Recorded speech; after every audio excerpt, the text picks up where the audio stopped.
Well, I've gone and done it again. After finishing the PAF shootout video with my Les Paul, it was really just a matter of time until my ES345 went under the knife.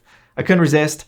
You know, I found the perfect set in the Les Paul, so I had to try and do the same for that guitar. And also, there's just so many PAFs out there I've not yet tried, so curiosity got the best of me. In the end, I was able to get a hold of just an amazing variety of pickups. We've got Throbak, ReWind Electric, Wizz, Lollar, and Holmes. All to compare side by side with the stock set, which are the Memphis historic spec PAFs. Now, before I go any further, if you've not yet seen the first PAF shootout video with my Les Paul, go ahead and click here or check out the link in the description and save that one for later because it does feature 4 sets of pickups that were not included in this shootout, as well as some different amps. If you don't want to hear any more of me talking or hear about the specs of each individual set tested today, feel free to skip straight to this time, and that'll take you straight to the playing, no hard feelings. Okay, so first and foremost, the guitar is my 1964 reissue Gibson ES345 in this stunning, absolutely beautiful frost blue color. I love this guitar to death. The only thing noteworthy that's different about this over any other ES345 or ES335 is that the bridge was swapped for a Callahan ABR1 and the tailpiece an aluminum Godo. I have done an in-depth video on the differences between the aftermarket ABR1 bridges, so if you're curious about that, I'll put a link in the description so you can watch that later. As for the methodology used for this test, I made all of the pickups the exact same height, and I only did really minor pull piece adjustments if I felt it was necessary, but very minor. I kept the same strings on the entire time, Elixir 10 to 52s, and no, I did not rip out the wiring harness for each pickup swap. That would be insane. I've got extension leads soldered onto the pots to make my life a little bit easier. Still, this was an absolutely massive undertaking. So if you are grateful for this content and feel so inclined, I've got a link in the comments section where you can buy me a cup of coffee. This is something new I'm trying, with about, probably 30 plus hours of work put into this video. It's much appreciated, and I could use some coffee. Okay, so let's look at each of the pickups we're comparing and go over all of the different specs and details. We'll go from least expensive to most expensive, which of course means starting with the stock set, which is not currently in the guitar.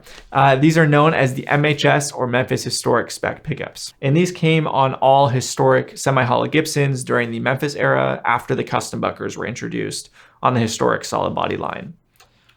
And these are not the same as custom buckers. The specs are different. So the bridge measured 7.69K and the neck 7.43K. So pretty low output, definitely lower than the custom buckers I have. Again, like custom buckers, these were never sold separately, but go for about $300 to $400 on the used market.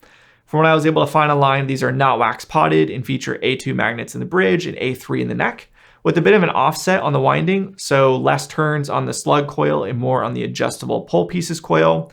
Now, I couldn't confirm this myself with Gibson, but I saw online somebody said they did, so take that with a grain of salt.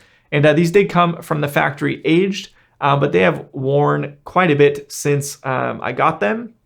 And actually, the bridge pickup, I don't know if you'll be able to see this or not, has where my palm rests on the top there, has aged quite a lot and has actually started to turn green, which I don't know, I think it's probably my sweat from my hand reacting with whatever material they put on the covers as part of the VOS treatment. But yeah, they look a lot more worn now than they did when I got the guitar. So that's a stock set. Next, coming in as the most affordable aftermarket set in this shootout will be the Lollar low wind Imperials, which are still in the guitar because they were the last ones I installed.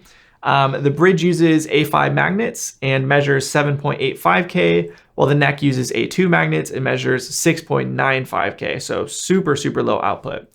These are marketed as PAFs based on lower output pickups found in vintage 335s, so hopefully they'll be right at home here in this test.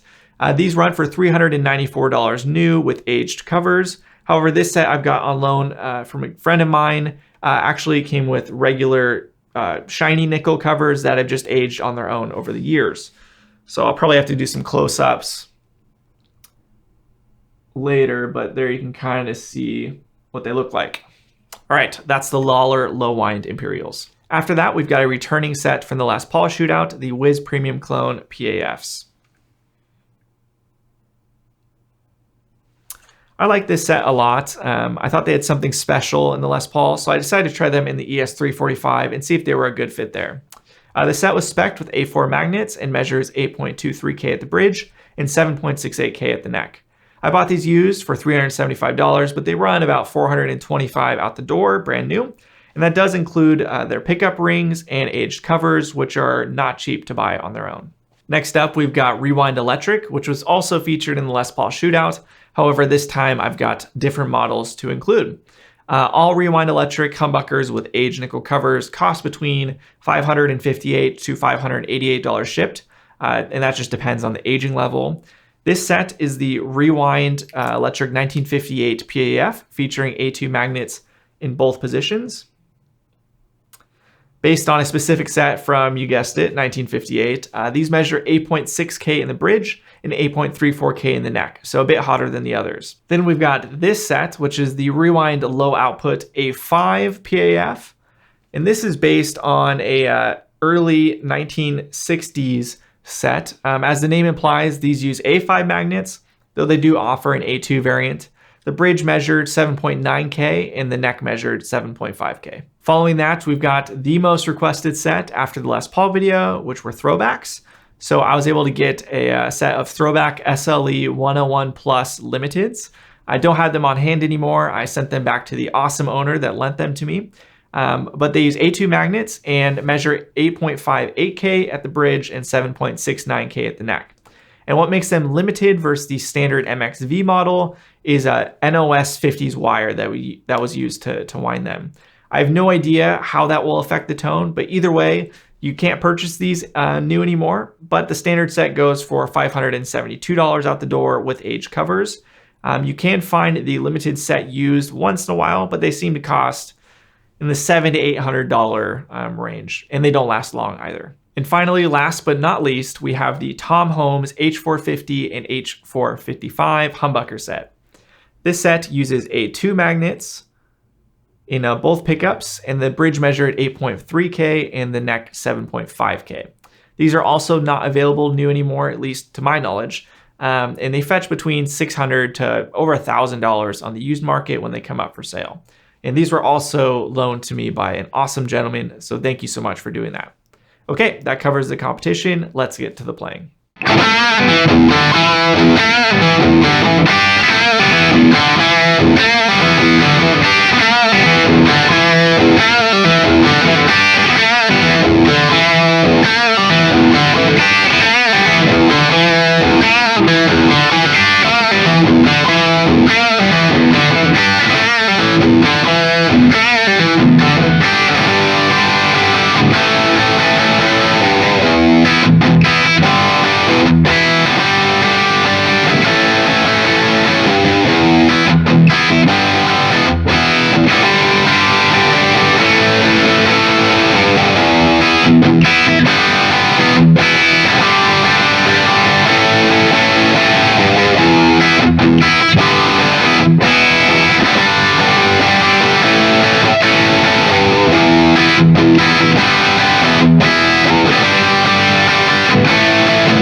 I know that was a ton to process. So if you made it to this point, well done. Thank you. I definitely recommend taking a break and then maybe coming back and rewatching just a couple specific excerpts that caught your ear to get a good grasp on what you're hearing. As always, I'd love to hear from you guys on what your favorite sounding set was and why, as well as any other thoughts you had listening back. So go ahead, comment away. And once again, I'm not going to go over my opinions or impressions in this video, just like I did with the Les Paul video.